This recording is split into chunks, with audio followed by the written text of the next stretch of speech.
Police now know who the woman is whose body was found on a wooded hillside in Grand Rapids West Side. Investigators say dental records led them to identify the skeleton as 36-year-old Michelle Becker of Comstock Park. Her family reported her missing 10 days after she vanished at Hall and Cass on Grand Rapids southeast side. Investigators say a brother dropped her off so she could buy crack cocaine. That was on April 27th. Police still don't know the cause of her death. That short blip is the extent of 36-year-old Michelle Becker's murder.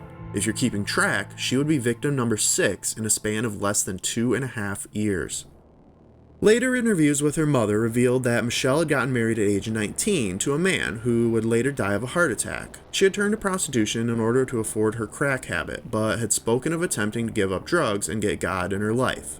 But her mother stated, and I quote, "The devil had a hold on her."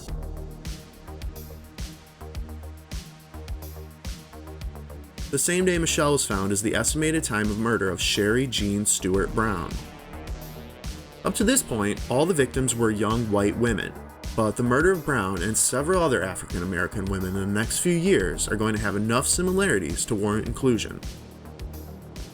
Sherry had become a mother at age 16. She would keep the child, later have another, and finally get married and have 2 more until the crack epidemic came to Grand Rapids. She would become addicted to the drug and turn to prostitution. By 1996, her parents were taking care of her children and Sherry lived alone in an apartment in GR. They paid the 32-year-old woman a visit in August to celebrate her son's birthday, bringing a peach cobbler pie, her favorite dessert. 3 days later, when they returned, the pie was half eaten, but Sherry would never be seen again. This is Butterworth Drive Southwest. This same road leads to Veterans Drive, and back in the city's early years was a mining area. Today, some of the gravel pits are still active, but housing developments are springing up, and much of the riverfront is parks and bike paths.